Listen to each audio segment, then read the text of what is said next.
신바람 시리즈 10번째 시간입니다. 10번째 시간이면서 동시에 오늘은 좀 마감을 좀 해야 될 것 같습니다. 요약 정리해서 오늘 말씀을 나누고자 하는 것은 사단을 이기면 신바람이 난다 하는 겁니다. 우리가 신바람을 다 소원합니다. 삶에 신바람이 다 필요할진데 신바람을 누리고 살지 못하는 이유, 그 중심에 사탄이 있습니다. 사단을 이기면 신바람이 나는데 사단에게 지고 노예가 되고 사단에게 모든 삶을 다 빼앗겨 버린다면 사단이 주는 억울함, 분통, 원망, 그리고 불쾌함, 그래서 불행이 찾아오게 되고 삶의 신바람은 없어지게 될 겁니다. 오늘 말씀을 정리하면서 이제 사랑하는 성도들, 사단을 이기고 말씀으로 승리하며 날마다 신바람 나는 생활하시기를 주님의 이름으로 축원합니다. 어떤 선교사 지망사가요, 선교국에 가서 인터뷰를 했답니다. 그런데 통보받은 것이 조금 이상했습니다. 새벽 3시에 나오라는 겁니다. 새벽 3시에 나갔더니 그 추운 새벽에 문도 열지 않고 아무도 나와 있지 않더라는 겁니다. 무려 5시간을 기다렸습니다. 아침 8시가 돼서야 문이 열렸고 그때 시험을 치른 시험 감독관들이 도착하기 시작했습니다. 면접이 시작됩니다. 그런데 면접 내용 자체도 너무 어리숙하고 너무 유치한 질문들을 하더라는 겁니다. 2 더하기 2가 뭡니까? 이것이 선교하고 무슨 관계가 있나? 그렇게 생각은 되겠지만 그냥 솔직하게 대답했답니다. 2 더하기 2는 4입니다. 베이커라는 단어를 아십니까? 빵 굽는 사람, 빵가게 사람 말하죠. 빵 굽는 사람, 철자를 얘기해 보십시오. 이런 질문들을 내더라는 겁니다.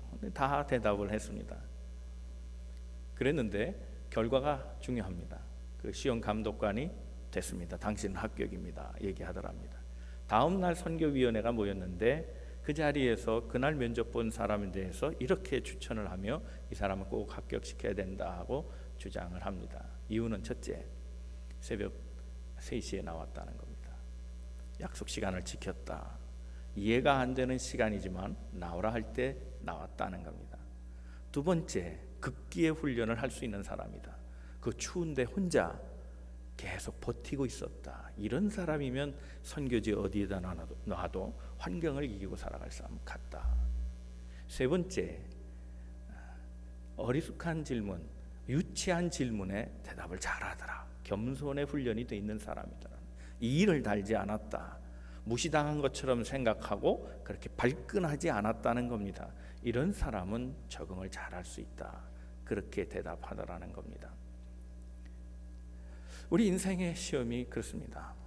어쩌면 우리 인생의 시험은 다 그런 것들입니다. 극기의 시험, 인내의 시험, 겸손의 시험, 또 약속을 잘 지키는 성실함의 시험, 이런 모든 것들이 우리에게 다 시험거리들입니다. 그 모든 시험거리들을 잘 이겨내야 합니다. 오늘 본문에는 예수님께서 광야에서 시험 받으신 이야기들을 기록합니다. 광야는 황홀한 것이 아닙니다. 화려하지도 않습니다. 먹거리가 풍성한 것도 아니고 잔치의 현장이 아닙니다. 그것은 고난의 현장이고 빈약한 것이고 불편한 것이고 추운 것이고 때로는 두려운 것이기도 하고 굉장히 외로운 것입니다. 그런데 그 광야에 성령이 이끌고 왔다는 겁니다. 성령이 이끌으셨다. 마가복음에 의하면 성령이 예수를 광야로 데려간 것으로 얘기합니다. 왜 하나님은 예수를 광야의 자리에 놓으셨을까? 그곳에 사탄이 있었기 때문입니다. 그 어둡고 괴롭고 쓸쓸하고 불편한 공간의 중심에 사탄이 있습니다. 그 사탄이 제공하는 많은 시험거리들을 이기게 하기 위하여, 시험받게 하기 위하여 예수를 그 현장에 놓았다는 겁니다. 마귀라는 이름 그 자체를 헬라 본문에 의하면 페라이조라 써놨습니다. 사탄이라는 이름은 여러 가지가 있습니다. 근데 광야에서 시험한 사탄은 페라이조입니다. 페라이조라는 말은 망가뜨리는 자, 넘어뜨리는 자, 걸리게 하는 자입니다. 이에게 붙잡힌다면, 이런 사탄에게 붙잡힌다면 인생이 망가집니다. 인생이 파멸됩니다. 인생은 억울하게 됩니다. 바로 그 인생을 억울하게 하는 시험, 그 시험을 예수께서 이기시고 그를 물리치셨다는 겁니다. 사랑하는 성도 여러분, 성령으로 신바람 나는 삶을 살고자 한다면 우리 인생의 광야의 모든 시험들을 이겨내야 합니다. 사단이 주는 시험을 이겨내야 합니다. 사단이 주는 모든 유혹과 사단이 주는 모든 덫에서 자유롭게 그리고 말씀으로 이겨내고 승리를 쟁취하게 될 때 우리 인생은 비로소 행복하게 되는 겁니다. 오늘 말씀을 통해서 사단을 이기는 비결을 다시 한번 기억하고 날마다 신바람 나는 삶을 살아가는 우리 모든 성도들 다 되시기를 주님의 이름으로 축원합니다. 옆에 분 서로 권면하시고 말씀 듣겠습니다. 하나님은 오늘도 당신을 향한 계획을 가지고 계십니다. 첫째 기억할 것은 긴장을 놓치면 안 됩니다. Be on guard, always be on guard. 깨어 있어야 합니다. 긴장해야 합니다. 오늘 본문의 시작이 이렇습니다. 누가복음 4장 3절 말씀에 마귀가 이르되 내가 만일 하나님의 아들이거든 이 돌들에게 명하여 떡이 되게 하라. 명령이 떨어집니다. 떡 되게 하라. 그것이 첫 번째 시험 과제입니다. 그런데 주님은 이 시험의 과제를 이기셨습니다. 자, 광야의 때, 배고픔의 때입니다. 40일 동안 예수님은 금식했습니다. 가장 육신적으로 연약해질 때입니다. 여러분, 가장 연약할 때 사단의 시험이 들어온다는 사실을 기억하고 긴장해야 합니다.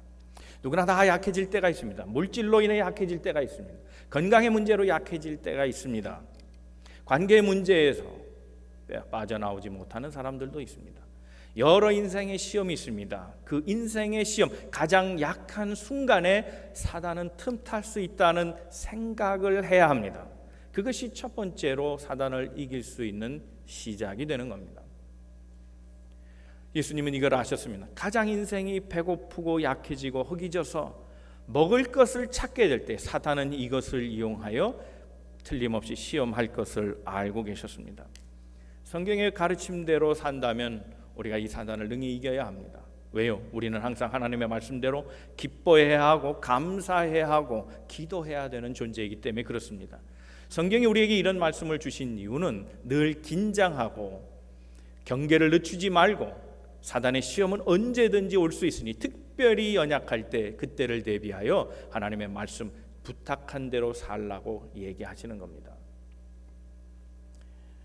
여러분, 삶의 어떤 순간에도 기쁨과 감사를 빼앗기고 살아가지 않는 우리 성도들 다 되시기를 주님의 이름으로 축원합니다. 어떤 부흥사가요, 부흥회를 마치고 몸이 탈진했습니다. 버스를 타고 돌아가는 길에 몸이 좀 릴렉스하기를 바라고 이렇게 좀 긴장을 풀고 앉아 있는데 다음 정류장에서 한 무리의 가족이 타더랍니다. 어떤 덩치가 좋은 아주머니가 올라탔는데 아이들이 5명이나 탔습니다. 근데 이 아이들이 가만히 있지 않고 뛰어다니는 놈, 소리 지르는 놈, 왔다 갔다 하고 얼마나 난리 나는지 이 아이들을 또 제어시키려고 엄마는 때리기도 하고 욕도 하고 이리 끌어잡으던 저리 좀 쉬려고 했다가 막 난리가 나는 통에 짜증이 막 올라오더라는 겁니다. 방금 전까지 부흥회를 하고 왔는데 그리고 은혜가 가슴에 충만했는데 싹 잊어버리고 마음엔 화가 막 올라올 때 그때 하나님이 감동을 딱 주시더라는 겁니다. 예, 항상 감사하라고 네가 설교하지 않았냐. 항상 감사해라. 그 마음이 마음에 딱 들어왔는데 도대체 뭘 감사해야 되나 생각을 해봤다는 겁니다. 이런 상황에서 감사할 것이 뭔가 그렇게 생각했는데 성령이 힌트를 주셨습니다. 감사의 제목이 나왔습니다. 하나님 감사합니다. 저 여자가 제 마누라 아닌 것을 감사하게 생각합니다. 삶의 어떤 순간에도 감사를 잊어버리면 안 됩니다. 여러분 지금 항상 기뻐하고 계십니까?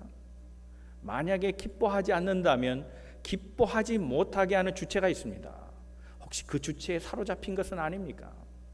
늘 경계하고 살 겁니다. 늘 긴장하고 살 겁니다. 나의 가장 약한 순간, 내 가장 피곤한 순간, 내 가장 위기의 순간, 바로 그때가 사단의 공격이 들어올 수 있는 시간인 것을 기억하고 정신 차려야 합니다. 물론 예수님께서는 능력이 있으십니다. 허기진 배 그것을 채워야 합니다. 누가 공급해 주는 사람이 없습니다. 능력이 있으시기에 돌을 떡으로 만들 수 있는 분입니다. 그러나 예수님은 그런 상황에 시험이 무엇인가를 알고 계셨습니다. 돌이 떡이 되게 하는 것은 하나님의 뜻이 아닙니다. 돌이 떡이 될 필요는 없습니다. 때때로 우리는 이 돌이 떡이 되기를 바라고 살아가고 있습니다. 돌이 약이 되기를 바라고 살아가고 있습니다. 돌이 돈이 되기를 바라고 살아가고 있습니다. 그러나 그것은 하나님의 뜻이 아닙니다.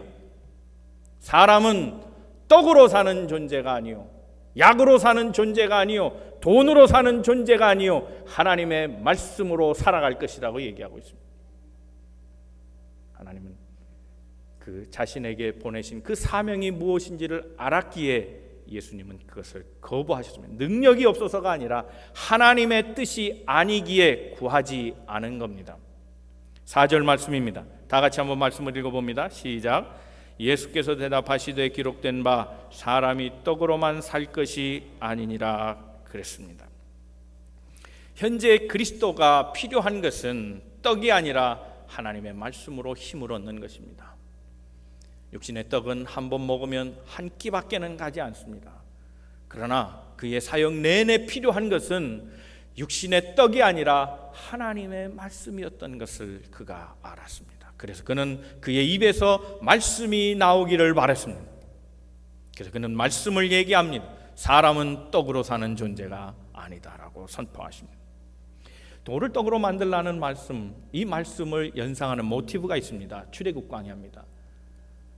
출애굽에서 이스라엘 백성은 농사하지 않았습니다. 하나님이 먹이셨기 때문입니다. 만나를 매일매일 제공해 주셨습니다. 그러나 하나님의 뜻은 이스라엘 백성을 광야로 오게 해서 만나를 주고자 한 것이 하나님의 뜻이 아닙니다.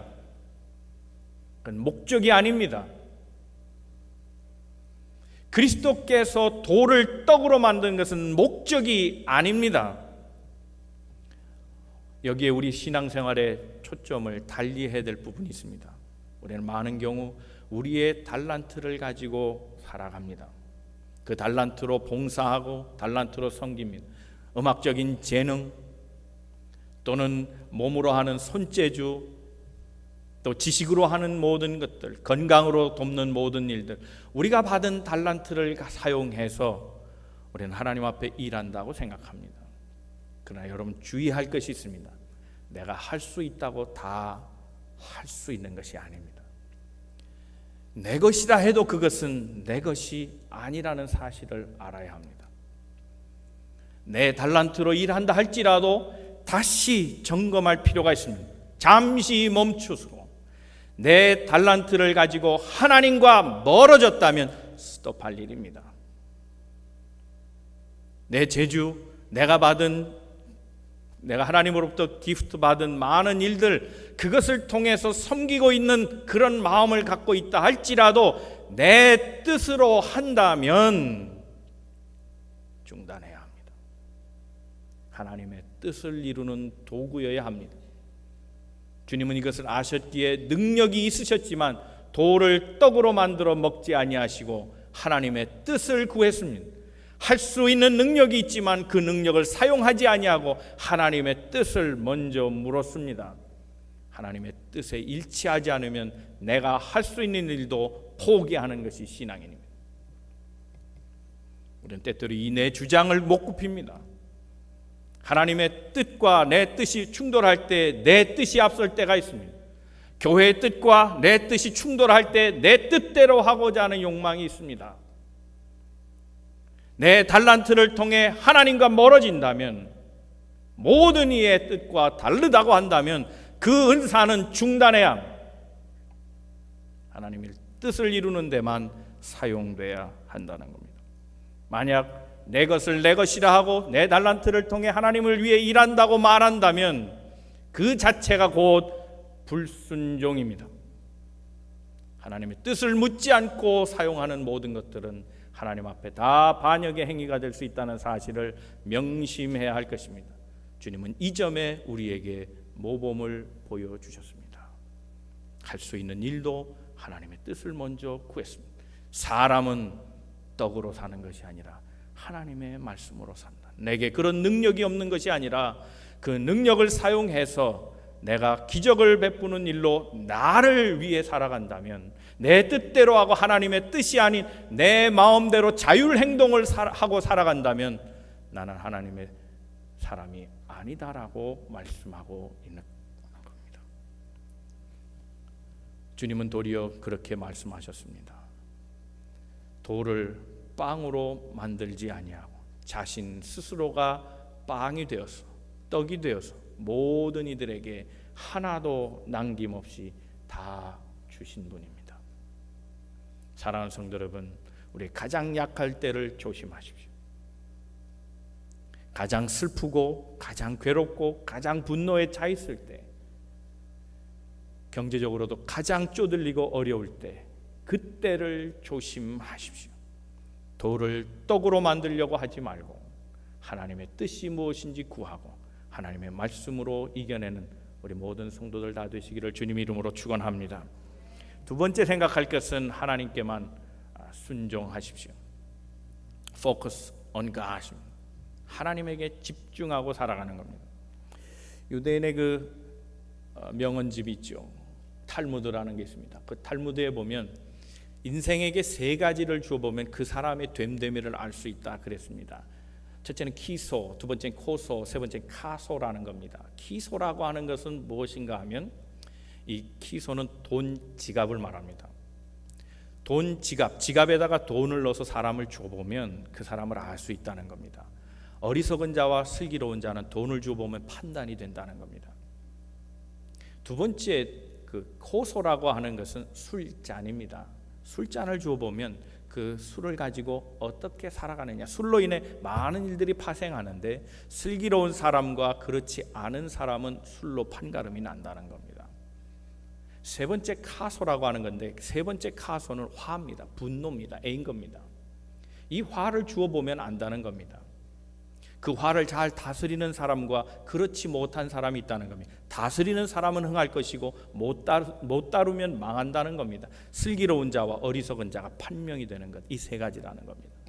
그런데 저는 그것보다 더 중요한 것이 있다고 생각합니다. 유대인의 탈무드를 제가 쓸 수는 없으면 네 번째 살을 더 붙여본다면 권력입니다. 파워입니다. 파워를 줘보면 그 사람이 어떤 사람인 걸 알 수 있습니다. 슬기로운 사람과 그렇지 못한 사람, 슬기로운 사람은 그 파워를 가지고 섬기는 데 쓸 것이고 어리석은 사람은 그 파워를 가지고 지배하는 데 쓸 겁니다. 지금 두 번째 예수의 시험은 그 파워에 대한 문제입니다. 사단이 파워를 주겠다는 겁니다. 오늘 본문의 말씀 한번 읽어보죠. 6절 7절입니다. 다 같이 읽어보겠습니다. 시작. 이르되 이 모든 권위와 그 영광을 내가 내게 주리라. 이것은 내게 넘겨준 것이므로 내가 원하는 자에게 주노라. 그러므로 내가 만일 내게 절하면 다 내 것이 되리라. 이게 내 거라는 겁니다. 이건 사단의 거짓입니다. 모든 권위와 영광은 하나님의 것입니다. 사단이 가지고 있다 할지라도 그것은 이 세상 사단이 통치하는 잠시의 기간일 뿐 그것은 영원한 것이 되지 않습니다. 사단의 소유가 아닙니다. 그런데 사단은 속여서 얘기합니다. 이게 내 거라는 겁니다. 이게 내 것인데 이제 네가 내게 절하면 다 주겠다는 겁니다. 절만 하면 주겠다. 공짜로 주겠다는 겁니다. 세상에 공짜는 없습니다. 어느 이발소에서 신부님이 머리를 깎았답니다. 머리를 다 깎고 가격을 몰라서 신부님이 물었습니다. 얼마 드리면 되겠습니까? 아이고 신부님, 주님을 위해서 쓴 것으로 생각하고 제가 받지 않겠습니다. 아 그래요? 아유, 감사합니다. 다음날 아침 이발사가 문을 여니까 거기 뭐가 놓였는데 감사 쪽지, 신부가 보낸 감사 쪽지와 성경책 한 권이 딱 놓여 있더라는 겁니다. 며칠 있다가 또 경찰관이 와서 머리를 깎았습니다. 얼마입니까? 아이고 제가 지역사회 봉사한 셈 치지요. 수고하고 애쓰시는데 괜찮습니다. 그냥 가세요. 그래도 괜찮습니다.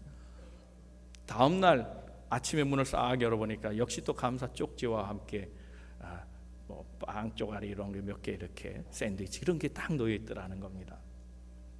또 며칠 있다가 자신의 집에 국회의원이 와서 머리를 깎더랍니다. 머리를 다 깎고 얼마입니까? 아이고 국가를 위해 일하시는데 제가 국가에다 봉사했다 셈 치고 안 받겠습니다. 그냥 돌아가시죠. 그랬습니다. 다음날 아침에 문을 싹 열고 혹시 또 뭐가 있나 봤더니 국회의원 수십 명이 줄 서고 있더라는 거예요. 인생은 다 공짜를 좋아합니다. 그러나 세상에 공짜는 없습니다. 사단에게 절하는 순간 예수는 사단의 노예가 되고 코 잡혀서 끌려다니게 될 것입니다. 사단은 대가 없는 지름길을 준다고 했지만 그렇지 않습니다. 예수는 마귀와 타협하지 않았습니다. 예수는 자신의 길을 올곧게 걸어갔고 집중해서 갔습니다. 물 타지 않았습니다. 곁길로 가지 않았습니다. 주신 사명의 길만 생각하고 그 영광과 권위는 바라지 않았습니다. 영광과 권위를 바랬다면 십자가를 질 수 있겠습니까? 그는 그가 가야 할 길을 분명히 보았기에 그 길에서, 그 노선에서 절대로 이탈하지 않았습니다. 정도만 걸었습니다. 이 일에만 집중하고 나아갔습니다. 여러분 잘 아는 우찌무라 간조라고 하는 일본의 성인처럼 얘기되는 목사님이 있습니다. 빈민자를 위해 일했던 사람입니다.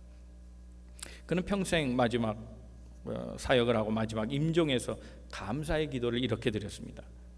만일 하나님께서 내 멋대로 드리는 기도를 다 응답해 주셨다면 나는 지금 거만하고 인정이 없고 밉살스러운 추한 모습의 그리스도인이 되었을 겁니다. 그러나 하나님은 내 소원을 다 안 들어주셨고 때로는 내 영혼을 망가뜨리셨고 내가 원하지 않는 방향으로 나를 늘 끌고 가셨습니다. 그랬기에 나는 실로 감사를 드립니다. 내가 원치 않는 길로 이끌어가사 구하지 않는 길을 가게 하사 하나님의 뜻을 이루셨습니다. 그랬습니다. 하나님의 뜻을 이루는 길, 그것은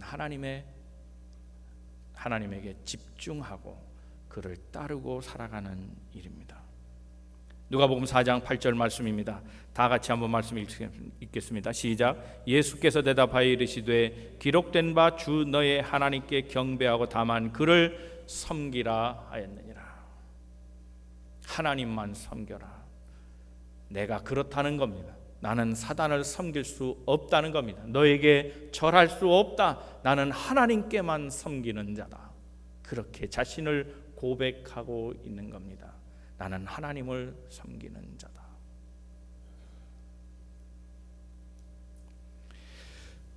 저는 개인적으로 그런 철학을 갖고 있습니다. 아주 유치하고 평범한 철학입니다. 사단이 좋아하는 일은 죽어도 하기 싫다. 그게 제 철학입니다. 하나님을 기쁘시게는 못할 망정 사단을 좋아하게 할 이유가 있는가? 하나님만을 기쁘시게 하자. 사단이 싫어하는 일을 좀 해보자. 그게 제 철학입니다. 놀랍지 않으세요? 제가 이렇게 평범한 철학을 갖고 있는 게 이게 어렵더라고요. 이게 매우 어렵더라고요. 우리는 조그마한 일 때문에 사단이 좋아하는 일을 하고 있더라고요. 불평하고 원방하고 시비하고 싸우고 그래서 쥐어터지고 그래서 울고 짜고 인생이 그렇더라고요. 아무것도 아닌 일에 툭 털면 그만인 것을, 죽고 사는 문제도 아닌 것에 목숨을 내어놓고 자존심 내세우면서 그렇게 살아가며 결국 그것이 하나님이 원하시는 일이 아닌데 그거야말로 사단이 바라는 일인데 그 일을 하고 있더라고요. 하나님이 기뻐하시지 않는 일, 사단만이 좋아하는 일을 하는 것, 이건 그리스도인의 굴욕입니다. 주님은 작정하시고 얘기하십니다. 나는 하나님만 섬길 것이다. 여러분 어떻게 하면 하나님만 섬길 수 있습니까? 이스라엘 백성은 이미 광야에서 그것을 경험했습니다. 불기둥, 구름기둥. 그것이 움직일 때마다 회막을 정리하면서 하나님의 말씀을 쫓아갔습니다. 주의 뒤를 쫓아갔습니다. 매일의 순종, 자그마한 것에도 매일의 순종이 그리스도를 쫓아가게 하는 겁니다. 여러분 말씀의 정도에 서십시오. 그리스도인의 길에만 서 있으십시오. 집중하시고 하나님께만 순종하십시오. 거기에 인생이 기쁨이 있습니다. 이탈하면, 틈을 보이면, 낙오하면 반드시 사단의 공격이 있다는 사실을 기억하고 주께 집중하고 살아가는 믿음의 성도 다 되시기를 주님의 이름으로 축원합니다. 세 번째 마지막, 사단에게 틈을 보이지 마십시오. Don't show your weaknesses. 우리의 약점이 다 있습니다. 그러나 사탄에게만은 그것을 보이지 마십시오. 9절부터 11절까지 말씀 다 같이 읽어보겠습니다. 시작. 또 이끌고 예루살렘으로 가서 성전 꼭대기에 세우고 이르되 내가 만일 하나님의 아들이거든 여기서 뛰어내리라. 기록되었으되 너를 위하여 그 사자들을 명하사 너를 지키게 하시리라 하였고 또한 그들이 손으로 너를 받들어 내 발이 돌에 부딪히지 않게 하시리라 하였느니라 그랬습니다. 사단은 계속해서 유혹합니다. 내가 하나님의 아들이라면 증명하라는 겁니다. 돌을 떡으로 만들어 보고 그리고 내게 절해서 이 모든 영광을 차지하도록 한번 해봐라, 그겁니다. 뭔가 증명해 보이라는 겁니다. 세 번째 시험은 뛰어내 보리라는 겁니다. 뛰어내려서 안전하다면 네가 하나님의 아들인 것을 내가 믿겠다, 그런 얘기입니다. 주님이 이것을 해 보일 수 없는 분은 분명 아니었으나 거절하십니다. 왜요? 진짜는 증명해 보일 필요가 없습니다. 가짜나 증명서를 만드는 겁니다. 가짜나 증거가 필요한 겁니다. 진짜는 증거도 필요 없는 겁니다. 예수님이 이걸 거부하셨습니다. 성전은 뛰어내리는 것이 아닙니다. 광야에 예수께서 시험 받으신 이유는 뛰어내리고자 함이 아닙니다. 그런 쇼를 보여주려고 광야로 간 것이 아닙니다. 오늘날 교회도 이와 같은 일들이 일어납니다. 쇼를 보고자 합니다. 넘어지고 자빠지고 신비한 말을 하는 소리를 듣기를 원합니다. 성전은 그런 일을 행하는 것이 아닙니다. 오직 하나님께 예배하는 것입니다. 이 본질에서 이탈하면 안 됩니다. 인생이 망가졌고 어두워졌고 깨졌다면 다시 본래의 자리로 가야 합니다. 본질을 찾는 작업을 해야 합니다. 그것이 인생이 살 길입니다. 길을 잃었다라면 다시 처음 길로 돌아갈 것입니다. 본질에 서지 아니하면 다 곁길로 가게 돼 있고 그 곁길의 마지막은 망하는 길입니다. 어느 여학교에서 방학을 앞두고 마지막 수업이 됐답니다. 아이들은 흥분했으면 내일 방학이라서 공부하기가 싫습니다. 선생님은 공부를 가르치려고 합니다. 한 아이가 작정을 하고 얘기합니다. 선생님, 오늘은 마지막 날인데 우리 파티해요. 그러니까 또 옆에 학생이 부축입니다. 배고파요, 배고파요. 또 옆에 학생이 또 부축입니다. 피자 사주세요. 이제 피자로 결정이 됐습니다. 아이들이 박수를 치면서 얘기합니다. 피자, 피자, 피자, 피자. 그러니까 선생님이 아하, 이 녀석들 참 그래, 좋다. 근데 불고기 피자 안 된다. 야채 피자 안 된다. 내가 좋아하는 피자로 한다, 알았지? 그러니까 학생들이 네 그랬습니다. 그러면 다 같이 책 피자 그랬답니다. 본질로 가야 하는, 학생은 공부해야 되는, 본질로 가는. 방해꾼, 방해하는 요소들 얼마나 많이 있습니까? 그런 것들을 이겨내지 못하고 공부할 수 있겠습니까? 친구가 나쁜 것은 아니지만 노는 친구들하고 사귀면 공부 언제 합니까? 다 볼 거 보고, 다 갈 곳 가고, 다 들을 거 듣고, 다 재미 볼 거 재미 보면서, 다 먹을 거 먹으면서 어떻게 공부를 하겠습니까? 본질로 가야 합니다. 본질. 그리스도인이 본질에 서지 아니하면 사단의 시험거리가 됩니다. 사단에게 틈을 보이지 마십시오. 언제나 집중하시고 정도에 서 있으시고, 우리는 하나님을 예배하는 사람이라는 사실을 기억하고 그렇게 살아갈 때 사단은 틈을 보지 못하고 우리를 넘보지 못할 것입니다. 사랑하는 성도 여러분, 사단을 이긴 예수는 천사들이 수종을 들고 왔다는 겁니다.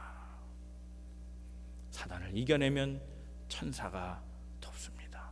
인생은 그때부터 꽃길입니다. 여러분, 우리 가정에서 쓰레기를 정리하지 않잖아요. 쓰레기는 치우고 살 거지 정리하고 살 게 아니에요. 사탄은 달래고 살 것이 아니라 이기고 살아야 될 겁니다. 우리의 삶의 기쁨과 감사 그리고 소망을 빼앗아가는, 그래서 우리 삶의 흥을 빼앗아가는 사단에게 지지 말고 하나님께 집중함으로 하나님의 뜻대로 삶을 사셔서 하나님 주시는 기쁨과 감사와 평안 그리고 인생의 신바람을 얻고 날마다 흥한 인생 살아가는 우리 모든 성도들 다 되시기를 주님의 이름으로 축원합니다. 기도하겠습니다.